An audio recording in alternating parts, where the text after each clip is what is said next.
बिस्मिल्लाहिर्रहमानिर्रहीम रबिश्रह ली सदरी वयस्सिर ली अमरी वहलुल उक़दतम मिन लिसानी यफ़क़हू क़ौली। अस्सलाम वालेकुम बच्चों, आज हम इस वीडियो में एक्सरसाइज 1.3 स्टार्ट करेंगे और 1 से 10 तक सारे क्वेश्चंस को कवर करेंगे। आप प्लीज़ टाइम स्टैम्प्स देख लिया करें ताकि आपको जो भी क्वेश्चन जहाँ से भी कोई प्रॉब्लम हो वहाँ पर आप उसे रीच कर लें। और जब भी कोई आपको वीडियो अच्छी लगे तो प्लीज़ कमेंट सेक्शन में कमेंट ज़रूर कर दिया करें, इससे हमारे लिए हौसला अफजाई होती है। Okay, question number 1 is on his last bank statement Qasim had a balance of this in his checking account.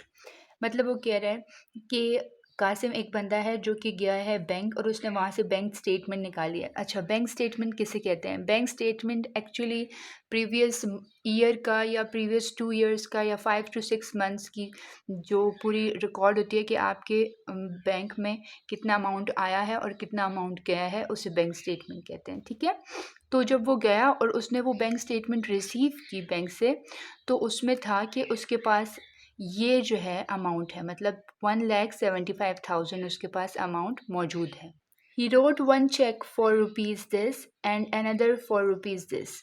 उसने एक चेक लिखा इतने पैसों का और दूसरा चेक उसने लिखा इतने पैसों का। What is his current balance? आपने ये बताना है कि अभी उसके अकाउंट में कितने पैसे मौजूद हैं। ठीक है, बहुत ही सिंपल है। आप क्या करेंगे, इन दोनों अमाउंट्स को ऐड करेंगे, ठीक है, और फिर इसमें से माइनस कर देंगे। जो आपके पास आएगा रिजल्ट इन दोनों को ऐड करने का, उसे आप इसमें से माइनस करेंगे तो आपके पास फाइनल रिजल्ट आ जाएगा। ठीक है, कासिम्स बैलेंस,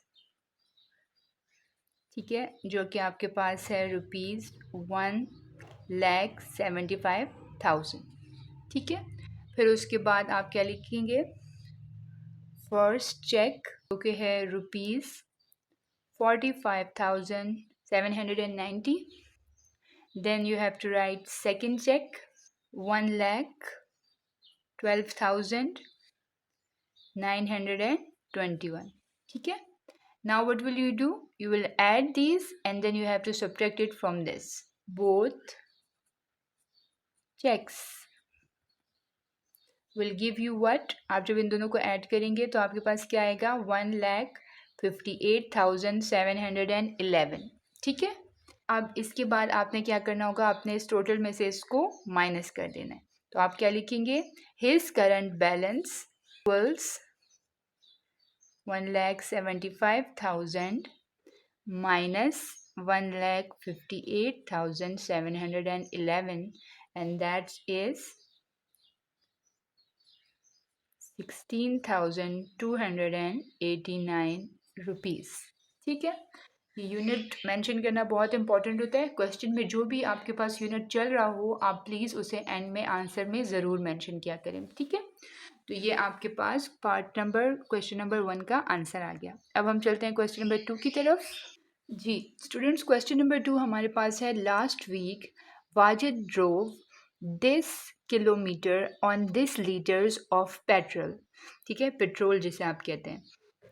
तो ये कह रहे हैं कि पिछले हफ्ते जो है वाजिद ने ड्राइव की थी कार या जो भी उसके पास गाड़ी है, और उसने इतना सफ़र तय किया था, ये काफ़ी ज़्यादा है, 283 किलोमीटर, और कितने लीटर उसने पेट्रोल यूज़ किया था, 16 लीटर, 16.2। ठीक है, he says that he averaged about 1.75 kilo per litre. का मतलब है कि वो कह रहे हैं कि अंदाज़न मैंने 1 लीटर में, पर लीटर का क्या मतलब हुआ, 1 लीटर में मैंने 1.75 किलोमीटर तक का फासला तय किया था।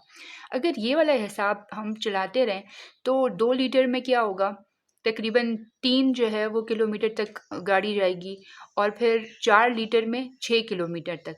तो इस तरह चलते जाएं तो ये इसको नहीं अप्रोच कर सकता। ठीक है, ये 283 है और वो 16 लीटर में है, और ये क्या कह रहा है कि 1.7 किलोमीटर इन 1 लीटर। तो ये और ये चीज़ अगर हम देखें भी तो अंदाज़न भी बराबर नहीं है, उसने जो अंदाज़ा लगाया वो ठीक नहीं है। Is his answer reasonable? Explain. आपने बताना है कि उसने जो अंदाज़ा लगाया है कि मैंने 1 लीटर में इतना सफ़र तय किया है, क्या ये ठीक उसने अंदाज़ा लगाया है, बताएं। अब हम इसको थ्रू आवर लॉजिक इसको हम वाज़े करते हैं। ठीक है, सबसे पहले हम लिखेंगे कि Wajid drove his vehicle 283.4 kilometre, ठीक है, जो बेसिकली क्या है, डिस्टेंस है ना, तो आप लिख लें डिस्टेंस 283.4 किलोमीटर। ठीक हो गया। अब हमने क्या करना है जी, अब हमने लिखना है ये कि कितना जो है वो अमाउंट लगा था, और यहाँ पर आप लिख लें पेट्रोल, जो कि है 16.2 लीटर्स। ठीक हो गया। और अब आप लिखेंगे, यहाँ पे उसने एवरेज कहा था ना, तो यहाँ पे आप लिखें एक्चुअल एवरेज, मतलब असल में जो एवरेज है वो क्या है जी। आप 16.2 को और 283.4 को डिवाइड कर लेंगे। जो बड़ा नंबर है उसे ऊपर लिखें, 283.4 ऊपर लिखें और 16.2 को आप नीचे रखें और आप कैलकुलेटर से डिवाइड करें तो आपके पास आंसर आएगा 17.49, ठीक है, जिसको आप राउंड ऑफ करेंगे। आप देखिए, जब आप राउंड ऑफ करते हैं, अगला नंबर अगर 5 से बड़ा हो तो पिछले नंबर को फिर आप एक नंबर प्लस कर देते हैं, जैसे कि यहाँ पे आ जाएगा 17.5, क्योंकि यहाँ पे 5 से बड़ा नंबर था ना। ये भी लिखना है कि जो वाजिद की एस्टिमेशन थी वो रॉन्ग थी। यहाँ पे क्या लिखेंगे, तो and because actual average is 17.5 kilometre, तो ये आपके पास आंसर आ गया। ठीक है, एंड में स्टेटमेंट ज़रूर लिखा करें ताकि एग्जामिनर पे एक अच्छा इंप्रेशन आपका पड़े। यहाँ पर आप एक्चुअल एवरेज दोबारा लिख सकते हैं। ठीक है, जो आप यहाँ पे एक्चुअल एवरेज लिखेंगे ना, तो आप इसे थोड़ा सा हाईलाइट कर लिया करें किसी और इंक से या मार्कर से, तो ये भी एक बहुत अच्छा इस पे इम्पैक्ट पड़ेगा एग्जामिनर पे। ठीक है, तो ये आपके पास क्वेश्चन नंबर 2 का सोल्यूशन हो गया। अब आपके पास देखें, आपके पास क्वेश्चन नंबर 3 क्या है। आपके पास क्वेश्चन नंबर 3 है, Salma bought 3.2 yard of fabric for a total price of this, how much did the fabric cost per yard. ठीक है, सलमा ने जो है वो आपके पास लिया है फैब्रिक, मतलब उसने 3.2 यार्ड कपड़ा लिया है। फैब्रिक किसे कहते हैं, कपड़े को, और उसकी प्राइस क्या थी 139.2। ठीक है, इतने पैसों का वो कपड़ा आया है। वो ये आपसे कह रहा है कि एक यार्ड की क्या जो है वो कीमत होगी। ये तो 3.2 यार्ड का ये जो है वो है ना प्राइस, तो आपने एक यार्ड की कीमत बतानी है। तो उसके लिए आप पहले इनिशियल इन्फॉर्मेशन लिखें आंसर में, और फिर उसके बाद आपने क्या करना है, आपने दोनों को डिवाइड कर देना है। यहाँ पर हमारे पास क्या है, फैब्रिक, या आप यूँ लिख सकते हैं Salma bought the fabric equals 3.2 yard. ठीक है, and then price of fabric, you can say price of fabric, और सिर्फ प्राइस भी लिख सकते हैं, तो ये हो जाएगा ₹139.2। कॉस्ट ऑफ फैब्रिक पर यार्ड।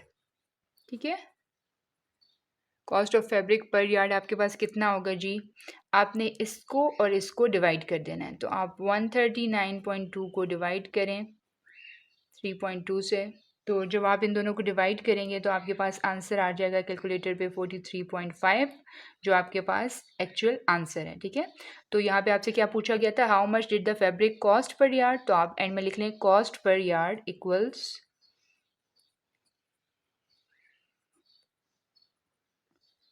43.5, और साथ में आपने यूनिट भी मेंशन करना है यार्ड्स। स्टूडेंट्स, तो आप देख सकते हैं क्वेश्चन नंबर 4 है आपके पास, मोमिना वॉक्स 3.5 किलोमीटर पर आवर। मतलब मोमिना एक लड़की है जो कि 3.5 किलोमीटर का डिस्टेंस कवर करती है कितने टाइम में, 1 घंटे में। She took a 12 hour walk, और फिर वो 12 घंटे तक वॉक करती रहती है। How far did she walk, वो कहाँ तक, उसने कितना फासला तय किया जब उसने 12 घंटे का वॉक किया। तो आपने क्या करना है, सिंपल है ये बिल्कुल, आपने 3.5 किलोमीटर को 12 आवर से मल्टीप्लाई कर देना है, आपके पास आंसर आ जाएगा। ठीक है, हम देखते हैं इनिशियल इन्फॉर्मेशन हमारे पास क्या है, डिस्टेंस, और यू कैन से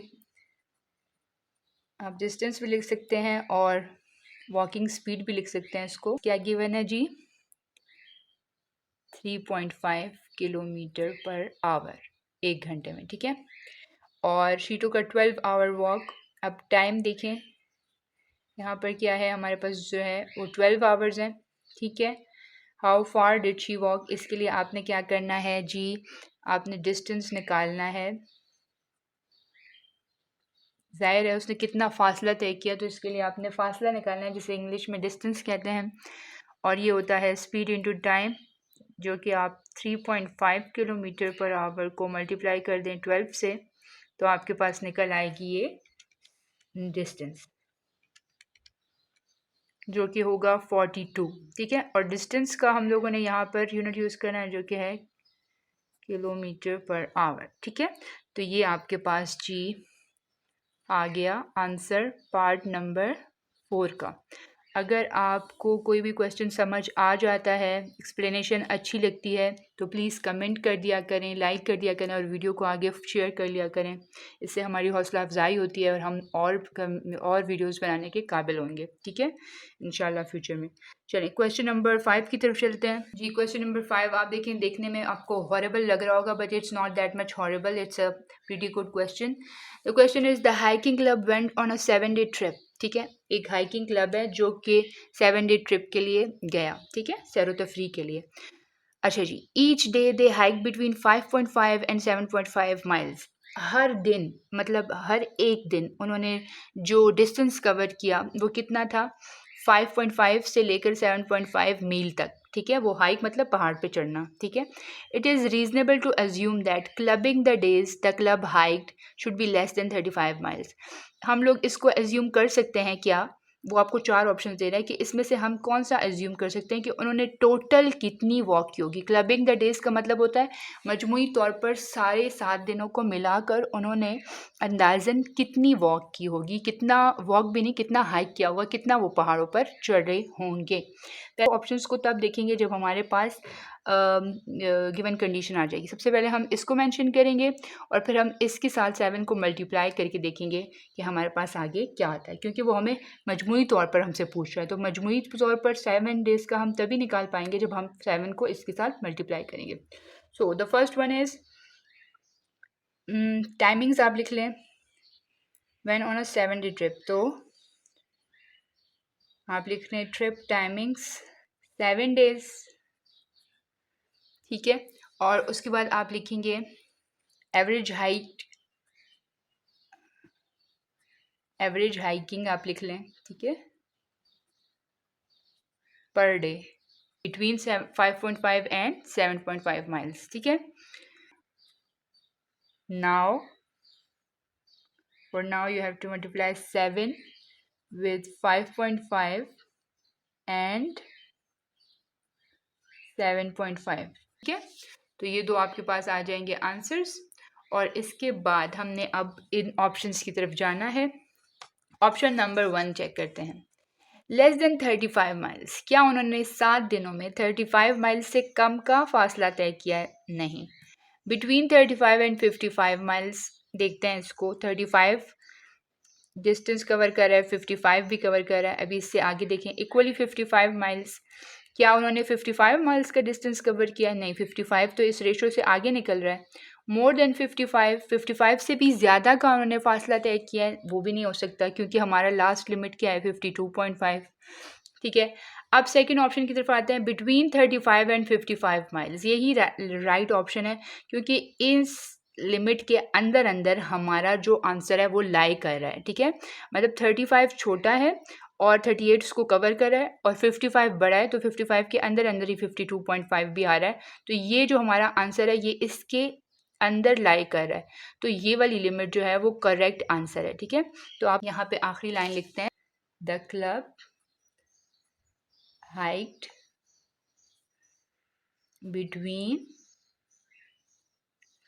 बिटवीन आप लिखेंगे 35 एंड 55 माइल्स। ठीक है, तो ये आपके पास आ जाएगा इसका आंसर। और ये आपके पास MCQs के पॉइंट ऑफ व्यू से बहुत इंपॉर्टेंट क्वेश्चन है, तो प्लीज़ आप इसको अच्छे तरीके से कर लीजिएगा। अगर आपको समझ ना आए या कोई भी प्रॉब्लम हो तो let me know in the comment section. Okay, और टाइम स्टैम्प्स देख लिया करें, ये आपको बहुत फ़ायदा पहुँचाएंगे जी। क्वेश्चन नंबर 6 की तरफ चलते हैं जी। तो स्टूडेंट्स, क्वेश्चन नंबर 6 हमारे पास है, for a class party the students council purchased 42 balloons at 1.85 rupees each. ठीक है, पार्टी हो रही है किसी क्लास में और उसके लिए स्टूडेंट काउंसिल मतलब ग्रुप ऑफ स्टूडेंट्स ने गुब्बारे ख़रीदे और वो हैं 42 गुब्बारे, ठीक है। और वो कह रहे हैं कि 1.85 का एक बलून होगा। ईच का मतलब क्या होता है? हर एक कितने का है? 1.85 का। तो what's the total amount the student council paid for the balloons. आपने इस क्वेश्चन में बताना है कि टोटल अमाउंट यानी टोटल उसने कितने, काउंसिल ने कितने पैसे दिए 42 बलून्स के लिए। एक बैलून के अगर इतने पैसे बनते हैं तो 42 के कितने बनेंगे। तो सबसे पहले हम गिवन इन्फॉर्मेशन लिखते हैं और उसके बाद हम क्या करेंगे, 1.85 को 42 से मल्टीप्लाई कर लेंगे तो हमारे पास आंसर आ जाएगा। That's so simple. Okay, number of balloons हमारे पास कितने हैं? 42 जो हमने ख़रीदे हैं, ठीक है। और price of one balloon 1.85 rupees, ठीक है। और अब हमने क्या फाइंड करना है? टोटल अमाउंट 42 मल्टीप्लाई बाय 1.85 और ये किसके इक्वल आ जाएगा? जब आप कैलकुलेट करेंगे तो ये आ जाएगा 77.7 रुपीज़, ठीक है। रुपीज़ लिखिएगा, सही है। तो ये आपके पास आंसर आ गया। लेकिन अगर आप लास्ट में स्टेटमेंट लिखते हैं तो वो एग्जामिनर पर बहुत अच्छा इंप्रेशन छोड़ता है। फॉर एग्जांपल अगर आप लिख लेते हैं total amount paid by the student council is equal to 77.7, तो वो बहुत अच्छा इंप्रेशन होगा, like this. Total amount paid by the student council is 77.7 rupees, ठीक है। अब चलते हैं क्वेश्चन नंबर 7 की तरफ। तो स्टूडेंट्स क्वेश्चन नंबर 7 हमारे पास है, a group of friends made 4 yard long rectangular banner, ठीक है। इस पर आप देखें कि वो कह रहा है कि कुछ जो है वो फ्रेंड्स हैं 4-5 मिलकर उन्होंने क्या किया कि एक बैनर बनाया, ठीक है। और वो बैनर जो है वो 4 यार्ड लॉन्ग है, ठीक है। यार्ड आपके पास जैसे लेंथ की एक यूनिट होता है, ठीक है। तो लॉन्ग मतलब लेंथ उसने दी हुई है 4 यार्ड और शेप उसकी क्या है? बैनर की रेक्टेंगल, ठीक है। दे पेड ₹3.75 पर यार्ड फॉर द फैब्रिक। जो कपड़ा उस बैनर को बनाने के लिए लगा है उस कपड़े के लिए उसने 1 यार्ड जो है वो 3.75 का था। मतलब अगर वो 10 यार्ड है तो 10 को 3.75 से मल्टीप्लाई करें तो आपके पास फैब्रिक का यानी कपड़े का आ जाएगा कि वो कितने का था, ठीक है। And ₹9 for the firm to go around the banner, ठीक है। और 9 रुपीज़ उसने जो है उसकी बाउंड्री पर काम करने के लिए, उसकी बाउंड्री को स्ट्रॉन्ग करने के लिए दिए हैं। 10 यार्ड पैरामीटर, उसका जो पैरामीटर है वो 10 यार्ड है। अच्छा, यहाँ पर एक बहुत ज़बरदस्त बात जो मुझे याद आई है वो ये है कि what's the difference between area and parameter, ठीक है। ये बिगिनर्स का क्वेश्चन है लेकिन अक्सर बड़ों को भी नहीं पता होता। एरिया जो है वो हमारे पास उस शेप के अंदर का जितना भी जगह होती है उसको कवर करता है, वो होता है एरिया। जब हम फार्मूलाज लेते हैं एरिया के तो वो हम बेसिकली, फॉर एग्जाम्पल हमारे पास ये सर्कल है ना, तो इसके अंदर का ये जितना भी एरिया है, ये जितनी भी जगह है, अगर ये हम मालूम करना चाहते हैं कि ये कितनी है तो उसके लिए एरिया के फॉर्मूलाज लगते हैं, ठीक है। पैरामीटर वेयरएज़ क्या होता है, ये जो आउटर बाउंड्री होती है किसी भी शेप की, चाहे वो रेक्टेंगल हो चाहे वो सर्कल हो, एनी शेप, उसकी जो आउटर बाउंड्री होती है उसका जो रिज़ल्ट होता है, अगर वो हमने चेक करना है कि इसकी आउटर बाउंड्री जो है वो कितनी है तो वो जो है उसके लिए पैरामीटर के फार्मूलाज इस्तेमाल होते हैं, ठीक है। तो यहाँ पे पैरामीटर उन्होंने हमें क्या कहा है कि रेक्टेंगल का पैरामीटर कितना है? 10 yards. What was the width of the banner, आपने ये बताना है कि उसकी विड्थ कितनी है, मतलब चौड़ाई कितनी है। लंबाई तो उन्होंने दे दी है 4 यार्ड, अब आपने चौड़ाई यानी कि विड्थ, जैसे कि हम शेप बना लेते हैं ताकि आपको ज़्यादा क्लियर हो।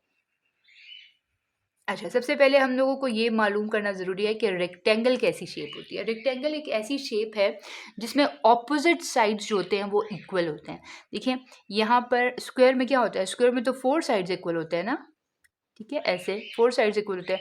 लेकिन रेक्टेंगल में हमारे पास क्या होते हैं, ऑपोजिट साइड्स जो एक दूसरे के सामने होते हैं वो बराबर होते हैं।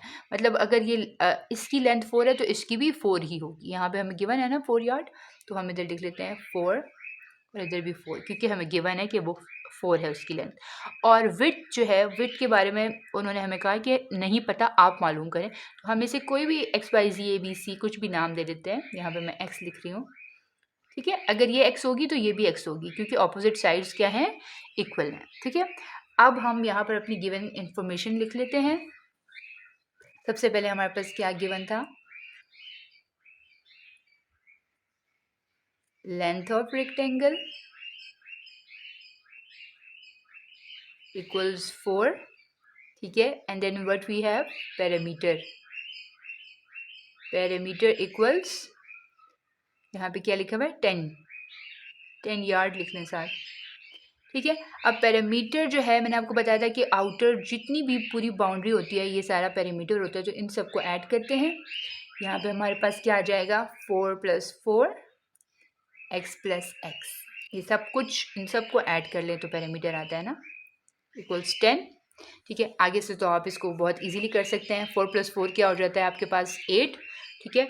और x + x आपके पास क्या हो जाएगा, 2x, क्योंकि इसका कोफिशिएंट भी 1 है, इसका कोफिशिएंट भी 1 है, तो 1 + 1 क्या हो जाएगा, 2x हो जाएगा ना। ठीक है। और 4 + 4 8, यहाँ पे मैंने जैसे पहले बोला। अब यहाँ पे इसको 2x लिख लेते हैं, इस 8 को यहाँ पे शिफ्ट कर देते हैं, तो ये क्या हो जाएगा, -8। तो 10 - 8 आपको क्या देता है, 2 दे देता है।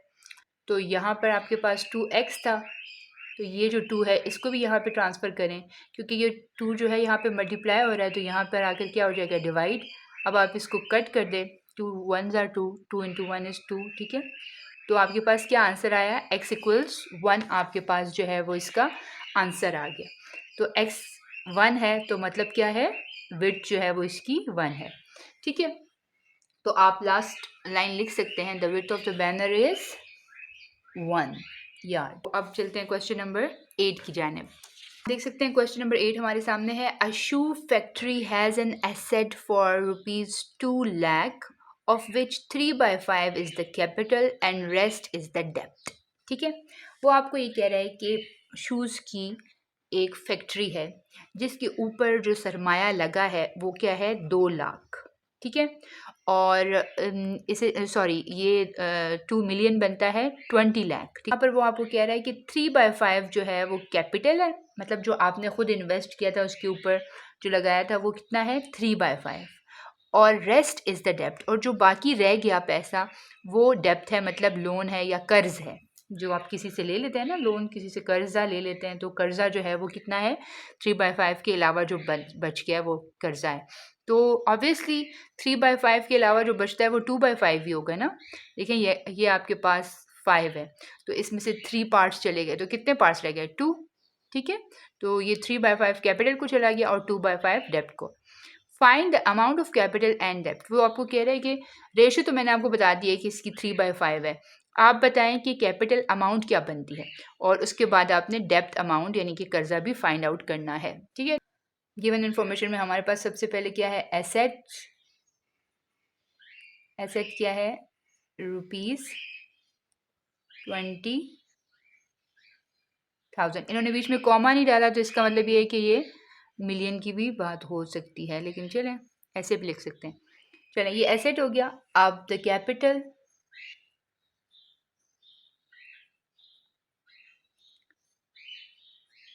3/5 करें इसको। ठीक है।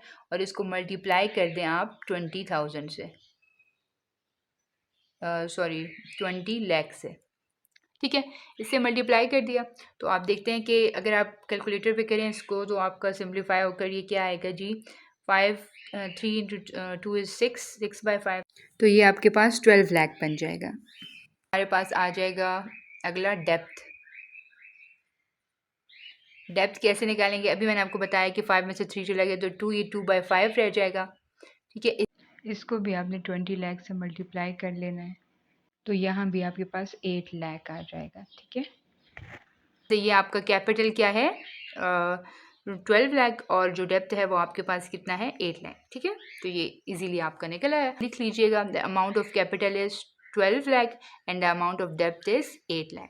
ठीक। अब हम मूव करते हैं क्वेश्चन नंबर 9 की तरफ। अगर कोई क्यूरी कोई प्रॉब्लम है तो please let me know in the comment section.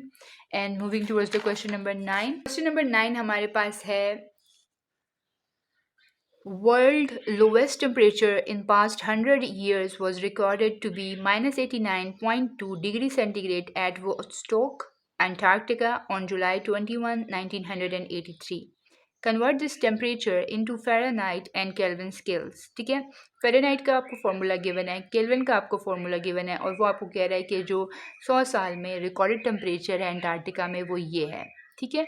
तो आप फ़ारेनहाइट और केल्विन स्केल्स में इस टेम्परेचर को कन्वर्ट करके दिखाएं। सो क्लियर कट, आप सबसे पहले जो है क्या करेंगे, लिखेंगे गिवन टेम्परेचर,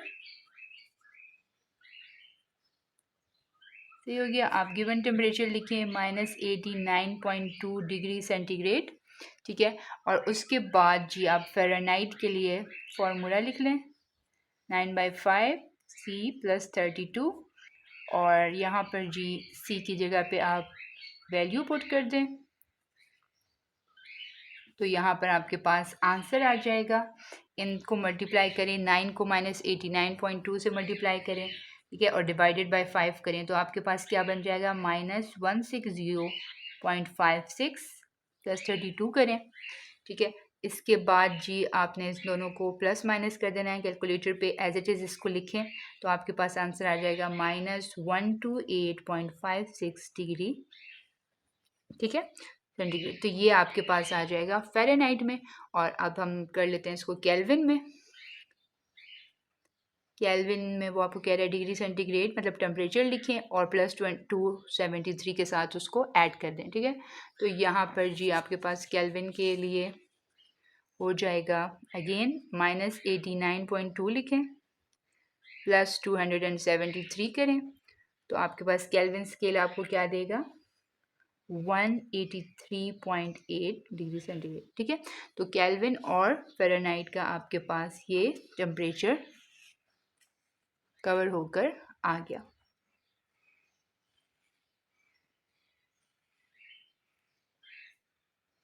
ठीक हो गया। अब हम चलते हैं क्वेश्चन नंबर 10 की जानिब। क्वेश्चन नंबर 10 हमारे पास है, a company was penalised by the government act for low quality production.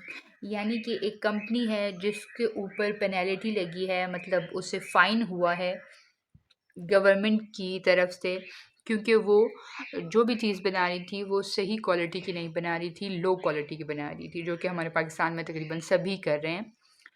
If the company has 3 share holders, अगर उस कंपनी के शेयर होल्डर्स 3 हैं, मतलब उसमें जो कंट्रीब्यूट किया हुआ है वो कंपनी 3 लोगों से मिलकर चल रही है, Farah, Mariam and Tahreem, investing in the ratios of 1:2:3, 3 लोग हैं, ठीक है, and the amount of penalty is ये, और ये उन पर फ़ाइन लगा है, ठीक है।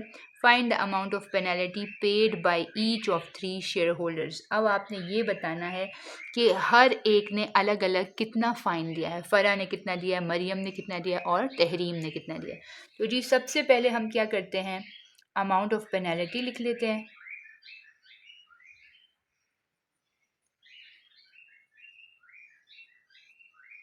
जो कि है हमारे पास 456,868.97, ठीक है।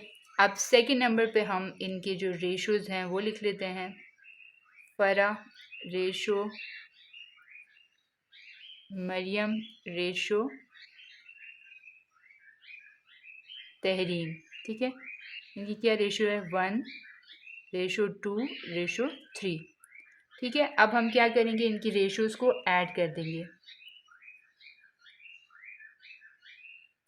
एडिंग रेशोज़, ठीक है। या आप लिख सकते हैं total ratio equals to 1 + 2 + 3 that is equal to 6, ठीक है। क्योंकि जी इसका जो रेशो था वो 1 था ना, तो हम 1 by total ratio multiply by total penalty, तो ये क्या हो जाएगा 868.97, ठीक है। और ये जी कितनी हो जाएगी हमारे पास, हम इसे कैलकुलेटर पे चेक कर लेते हैं, 1/6, ये देखें मैंने लिखा 1/6, ये इसको इस तरह से लिखने के लिए मैं ये वाला बटन प्रेस करती हूँ हमेशा, मल्टीप्लाई बाय 456,868.97, ठीक है। तो ये हमारे पास आ गई 76144.828, ठीक है। अब इसके बाद हम लिखते हैं जी पेनल्टी पेड बाय, सेकंड कौन सी लड़की थी, मरियम, तो ये हो जाएगा 2/6 मल्टीप्लाई बाय 456 868.97। और कैलकुलेटर पे दोबारा से ये वाली वैल्यू लिखने की ज़रूरत नहीं है, आप ये जो रिप्ले के बटन्स हैं इनमें से ये वाला प्रेस करें, इधर इधर इधर इधर इसको लेके जाएं, ठीक है। और यहाँ पर जी आपने इस 1 को डिलीट कर देना है और क्या लिख लेना है 2, ठीक है। तो इस तरह से आपके पास सेकेंड अमाउंट आ जाएगी 152289.66। क्योंकि 5 के बाद देखें 6 है ना, तो 5 से बड़ा नंबर है, तो इसको हम राउंड ऑफ कर लेंगे, 5 को 6 में चेंज कर देंगे, ठीक है। अब थर्ड करते हैं। 8 by, the third one is Tahreem. Tahreem ने जो पेनल्टी पे की वो कितनी थी, 3/6 मल्टीप्लाई बाय द सेम, ठीक है। फिर से मैं आपको यहाँ पे कैलकुलेटर पे बता रही हूँ, it's so easy way of doing. Again ये बटन प्रेस करते जाएं,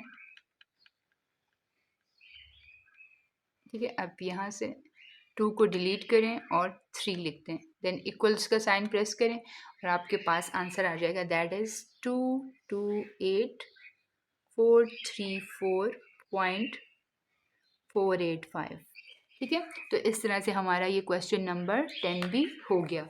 इसके साथ हमारी एक्सरसाइज 1.3 ख़त्म हुई। इंशाल्लाह ताला नेक्स्ट वीडियो में आपसे मिलेंगे यूनिट नंबर 2 के साथ। तब तक आप जहाँ रहें खुश रहें, शादाबाद रहें। सब्सक्राइब करना और बेल आइकन को प्रेस करना मत भूलिएगा। कमेंट करें अगर आपको वीडियो अच्छी लगी। अल्लाह हाफिज़।